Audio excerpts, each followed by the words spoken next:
علی محمد خان صاحب، آج کے فیصلے کو obviously پی ٹی آئی نے ویلکم کیا ہے۔ ایک سال پہلے آپ لوگ دوسرے اینڈ پہ کھڑے ہوئے تھے، ابھی آپ کو لگتا ہے کہ اس فیصلے کے بعد بحران ٹل گیا ہے یا مزید بڑھے گا سیاسی طور پر؟ بہت شکریہ۔ بسم اللہ الرحمن الرحیم، اللہم صلی وسلم مبارک علی سیدنا محمد وعلی آل محمد۔ میں اس فیصلے کو ایک اور اس سے دیکھتا ہوں، ظاہر ہے اپنی جماعت کے لیے تو ہماری کامیابی بھی ہے کہ الیکشن جلد اناؤنس ہو گیا، جلد یا ٹائم پہ آپ کہہ سکتے ہیں، حالانکہ تھوڑا پہلے ہونا چاہیے تھا۔ 15-16 اپریل شاید اینڈ ڈیٹ ہے جب اسمبلیاں تحلیل ہوئی تھی، 90 دن کا گیپ ڈال کے، لیکن چلو 30 ہو گیا، 30 پہ بھی نہیں ہوا تو اب 14 مئی ہے۔ لیکن اس سے زیادہ میرے لیے قابل اطمینان ایک اور بات ہے، اور وہ ایز عام پاکستانی اور ایز اے وکیل ہے، اور وہ یہ ہے کہ آج نظریہ ضرورت دفن ہوا ہے کورٹ روم نمبر 1 میں، اور آج جو ہے اگر خدا نخواستہ آج کمزور فیصلہ آتا یا اسی طرح نظریہ ضرورت کے تحت آتا تو یہ ہم سب کی ایز اے پاکستانی ہار ہوتی۔ اس کا مطلب خدا نخواستہ یہ ہوتا کہ آج بھی قانون اور آئین جو ہے وہ طاقتور لوگوں کے گھر کی باندھی ہے، لیکن آج میں سمجھتا ہوں کہ وہ بہت سے لوگوں کی روحوں کو سکون ہوگا جو جوڈیشل موومنٹ میں تھے، آج ہم میں نہیں ہیں۔ میرے استاد لطیف افریدی صاحب بھی آج ہم میں نہیں ہیں۔ بہت سے لوگوں نے جدوجہد کی تھی اس جوڈیشل موومنٹ میں، آج وہ خوش ہوں گے اور آج وہ مطمئن ہوں گے کہ سپریم کورٹ آف پاکستان جو ہے it is here to stay, وہ کھڑی ہو گئی ہے سپریم کورٹ، اور ڈسپائٹ آن سلاٹ اس طرح کی چیز عام آدمی برداشت نہیں کر سکتا کہ فیملی والوں کو نہیں چھوڑا، گالی دشنام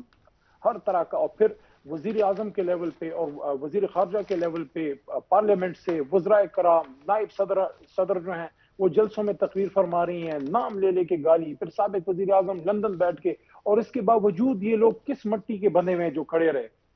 اس کا مطلب ہے کہ پاکستانی مٹی میں ریزیلینس ہے۔ آپ کو، مجھے اور ہمارے جیسے بہت سے مڈل کلاس لوگوں کو نا امید نہیں ہونا چاہیے۔ پاکستان انشاءاللہ آگے جائے گا، مضبوط ہوگا۔ آج ایک اور بھی چیز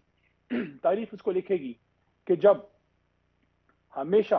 پیپلز پارٹی کو گلہ رہا،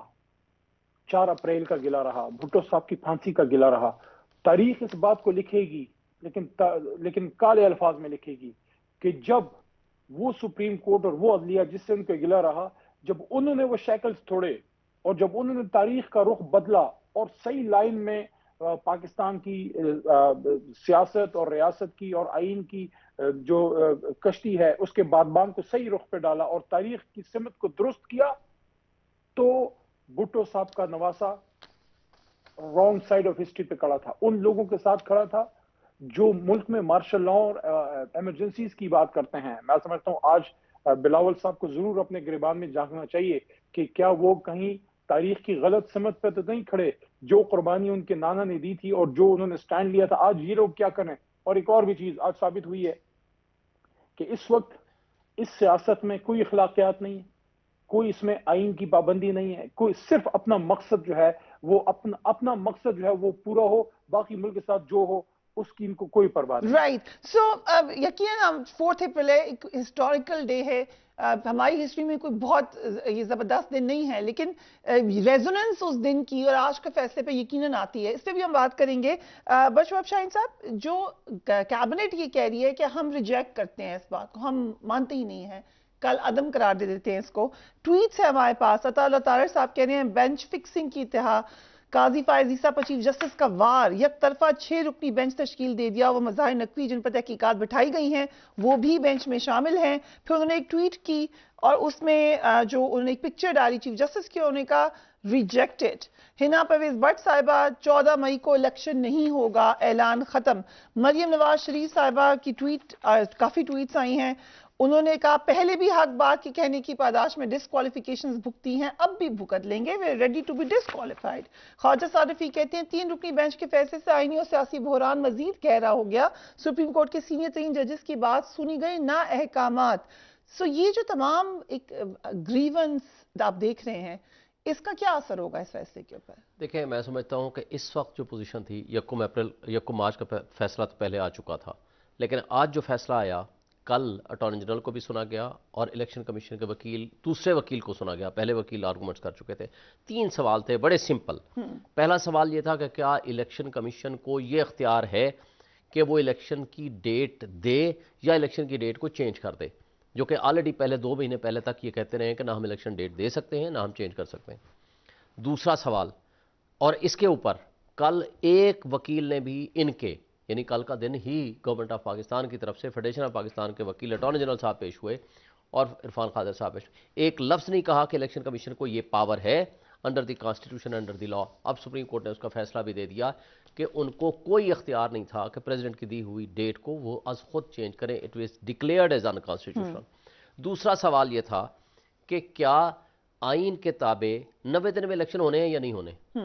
اس پہ سب نے ایگری کیا 90 ڈیز میں الیکشن ہونے ہیں۔ اور اب سپریم کورٹ نے اس وقت بھی یہی کہا تھا اپنے پیراگراف نمبر 14 میں انٹرم آرڈر میں، اور آج بھی یہی کہا کہ پر فورس ہم جو 30 اپریل کی تاریخ ہے، اس وقت 9 اپریل کی تھی، اس وقت چونکہ ٹائم ضائع ہو چکا تھا، اور انہوں نے کہا کہ اب ہم مجبور ہیں کہ اس کو تھوڑا سا ایکسٹینڈ کرتے ہیں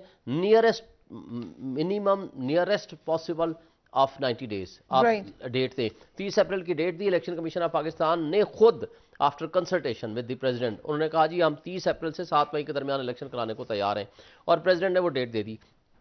پھر یہ ہوا کہ انہوں نے کہا کہ کیا 90 ڈیز میں الیکشن ہونے چاہیے یا نہیں، سبھی نے کہا کہ 90 ڈیز میں الیکشن ہونے چاہیے، یہ آئین کی ذمہ داری ہے، آئین کے تابع فائنڈنگ ہے، یہ پابندی ہے، کوئی اس سے ابہام نہیں ہے۔ 6 مہینے کا ٹائم یہ ایکسٹینڈ کر دینا یہ الیکشن کمیشن کا نہ اختیار تھا نہ ہی اس سے آپ آگے جا سکتے ہیں۔ تیسرا سوال صرف یہ آیا کہ کیا جو ریزنز کمیونیکیٹ کی ہیں الیکشن کمیشن نے، جو خود اس میں لکھا ہے کہ ہم فائنانس نہیں دے سکتے، نفری نہیں دے سکتے، جو سیکرٹری فائنانس نے کہا یا منسٹر نے کہا یا سیکرٹری ڈیفنس نے کہا، اس کے بارے میں جب ان کو 5 منٹ 10 منٹ سنا گیا تو سیکرٹری خزانہ صاحب تو آئے نہیں کہ میں بیمار ہوں، ایڈیشنل سیکرٹری کو بھیج دیا، وہ 2 صفحے 2.5 صفحے صرف لکھ کے لے آئے، کوئی ان کے پاس آئے میں کے علاوہ کچھ نہیں تھا، اور court was not convinced with ہم۔ اسی طرح ڈیفنس والے کو جب پوچھا کہ بھئی آپ بتاؤ، انہوں نے کہا جی میں تو آپ کو خفیہ طریقے سے بتانے کی پوزیشن میں ہوں گا، ان کیمرہ پروسیڈنگز میں آپ کو بتاؤں گا اور لکھ کے دوں گا، آپ کو ڈاکومنٹس دوں گا، اس کے علاوہ میرے پاس کوئی جواب نہیں۔ اور کورٹ نے آفٹر سیٹسفائنگ اٹ سیلف، مجھے یہ بتائیں یہ جو ساری بات ہوتی ہے کہ جی فل کورٹ بنا دیں، لارجر بینچ بنا دیں، پہلی بات تو کل کورٹ نے یہ بھی واضح کر دیا کہ فل کورٹ تو ہو نہیں سکتی، کیونکہ جسٹس قاضی فائز صاحب اور امین الدین صاحب نے تو خود اپنے آپ کو ریکیوز کر لیا، انہوں نے کہا جی پوسٹ پون کر دیں، باقی بچتے ہیں 13 بینچ۔ اب آپ یہ بتا دیں کہ آپ کیا کہہ رہے ہیں، لارجر بینچ بنائیں یا آپ اس کو پوسٹ پون کرانا چاہتے ہیں؟ اٹارنی جنرل کے پاس کوئی بھی جواب نہیں تھا کہ کیا میں پوسٹ پونمنٹ کے لیے آیا ہوں یا فل کورٹ کے لیے آیا ہوں یا لارجر بینچ کے لیے آیا ہوں۔ لیکن ہم ان ساری چیزوں سے سائڈ پہ ہو جاتے ہیں۔ کیا فل کورٹ لاسٹ ٹائم بنی تھی جس وقت یہ فوجی عدالتوں کا انٹرپریشن کا کوشچن انوالو تھا کہ کیا کانسٹیٹیوشن میں بیسک سٹرکچرز کا کوئی ایشو انوالو ہے؟ ٹوٹل آج تک پاکستان کی تاریخ میں 3 یا 4 دفعہ فل کورٹ بنی ہے، اس سے علاوہ نہیں بنی۔ اس میں تو نہ کوئی ابہام ہے نہ کوئی کانسٹیٹیوشن انٹرپریشن انوالو ہے، صرف ہٹ دھرمی ہے کیبنٹ کی، وہ یہ کہتے ہیں کہ ہم یہ فیسیلیٹیٹ نہیں، ہم الیکشن نہیں ہونے دیں گے۔ بھائی کیوں نہیں ہونے دیں گے؟ جس آئین کے تحت آپ پاورز ڈیرائیو کر کے آپ حکومت چلا رہے ہیں، آپ حکومت میں بیٹھے ہیں، اسی آئین کا تقاضا ہے کہ 2 اسمبلیاں ڈیزالو ہو گئی ہیں اور 90 ڈیز میں الیکشن ہونے ہیں۔ یہ کورٹ میں میٹر جانا ہی نہیں چاہیے تھا، آپ کو خود الیکشن کی اناؤنسمنٹ کے لیے فیسیلیٹیٹ کرنا چاہیے تھا۔ حسن رضا پاشا صاحب کی طرف آنا چاہتی ہوں، بٹ کوئی کوشچن، یہ تو ثابت ہو گیا اکارڈنگ ٹو دی ڈیسیجن کہ الیکشن کمیشن نے کا استحقاق تھا نہیں، انہوں نے استعمال کر لیا، اس پہ کوئی سزا نہیں ہے ان کے لیے؟ دیکھیں میرا خیال ہے کہ یہ تو پھر کوئی اگر جائے جوڈیشل کونسل میں کہ اس نے مس یوز آف پاور کی ہے، اپنی اتھارٹیز کو ایکسیڈ کیا ہے، تو وہ that is a miss conduct by while miss using his authority, تو وہ جوڈیشل کونسل چاہے تو ان کے خلاف پروسیڈ کر سکتی ہے۔ لیکن چونکہ کورٹ نے ابھی تک کوئی ایسا قدغن نہیں لگایا، but declaring his act as unconstitutional and without lawful authority, یہ اس حد تک کرنے کے بعد آگے پھر فردر ڈائریکشنز دی ہیں اور یہ کہا ہے کہ اس طریقے سے اب پھر اسی کے اندر وہ مانیٹرنگ بھی ساتھ کر رہے ہیں، ایگزیکیوٹنگ کورٹ کے طور پر بھی کر رہے ہیں، کیونکہ ان کو نظر آ گیا ہے کہ جو ان کا کنڈکٹ ہے حکومت کا اور الیکشن کمیشن کا، کہ انہوں نے الیکشن کے کو التوا میں ڈالنے کے لیے ہر حربہ استعمال کریں گے۔ فار دیٹ پرپز انہوں نے اس کے اندر بڑی ابہام دور کر دیا، اسپیسیفک قسم کی ڈائریکشن دے دی۔ حسن رضا پاشا صاحب، آپ اس فیصلے کو کیسے دیکھ رہے ہیں؟ آج وزیر اعظم نے کہا کہ اس فیصلے سے آئین و قانون کا قتل ہوا ہے، ڈو یو ایگری؟ دیکھیں فیصلے کے اوپر ابھی بھی بادل منڈلا رہے ہیں، جس میں ایک فریق کو نہ تو اس کی کسی ریکویسٹ کو تسلیم کیا گیا اور نہ ہی اس کو ایڈریس کیا گیا۔ جب سے یہ شروع ہوئی یہ پروسیڈنگز ابھی والی، اٹارنی جنرل پاکستان نے پہلی بات یہ کی کہ فل کورٹ بینچ بنائے، جس پہ آنریبل کورٹ نے یہ کہا کہ اس کو ٹھیک آپ کی بات سن لی ہے، اس کو ہم دیکھیں گے، فیصلہ کریں گے. آج وہ فیصلہ خاموش ہے. لیکن فل کورٹ سے گورنمنٹ بھی پیچھے ہٹی، انہوں نے کہا 6 ممبر بینچ بنا دیں. نہیں میری بات سنیں نا، پہلے مطالبہ کیا تھا آپ اس کو دیکھیں. فل کورٹ کا تھا جس کو اپوزیشن نے بھی اور کہا کہ جس میں یہ فیصلے، اس فیصلے میں خاموشی ہے بالکل اس حوالے سے. ٹھیک. دوسری بات یہ ہے کہ ایک معزز جج پہ اعتراض کیا گیا کہ یہ ریکیوز کر گئے تھے اور اب نہیں ہے، ہمیں ریزرویشن ہے. انہوں نے کہا جی کہ یہ بھی ہم بعد میں دیکھیں گے. ٹھیک. کیا یہ ضروری نہیں تھا کہ اس کا ایک پیراگراف لکھ دیتے اس معاملے سے؟ اور تیسری بات جو ایک بڑی امپورٹنٹ بات ہے کہ کل جب ریزرو کیا ججمنٹ کو تو ایک یہ بھی تھا کہ سیکرٹری ڈیفنس اپنی رپورٹ پیش کریں گے. اب یقیناً سیکرٹری ڈیفنس نے رپورٹ پیش کی ہوگی اور وہ فاضل بینچ نے پڑھ کے ایک فیصلہ کیا. کیا دوسرے فریق کو وہ دیکھنے کا حق نہیں تھا؟ اس کو کنفرنٹ نہیں کرانا چاہیے تھا کہ جناب سیکرٹری ڈیفنس نے یہ بات کی ہے لیکن ہم اس پہ قائل نہیں ہیں. وٹ ایور میں بھی جھوٹ کی کہانی تھی، جو بھی تھا، لیکن پروپرائٹی یہ ڈیمانڈ کرتی ہے کہ سیکرٹری ڈیفنس کی رپورٹ کو اٹارنی جنرل کو کم از کم دکھا دیتے، اس کو بلا لیتے. اگر سیکرٹری ڈیفنس کی یہ ریزرویشن تھی کہ کورٹ کے اندر نہیں ان کیمرہ کر لیتے ہیں، اس کی حد تک اٹارنی جنرل کو دکھا دیتے. یا جو سٹیک ہولڈرز ہیں جن کو آج موقع ہی نہیں ملا، آج ساری پارٹیاں یہ چیخ رہی ہیں جی ہمیں کیوں نہیں سنا گیا. مسئلہ یہ ہے کہ یہ سارا کام جس طریقے سے جلد بازی سے کیا گیا اس کی ایک وجہ ہے، اور اس کی وجہ یہ ہے کہ جو قانون سازی پارلیمان نے کی ہے غلط ہے یا صحیح کی ہے میں اس میں نہیں پڑھتا. وہ چلی گئی ہے، وہ گیا ہے پریزیڈنٹ آف پاکستان کے پاس سگنیچرز کے لیے، اور وہ یہ ٹائم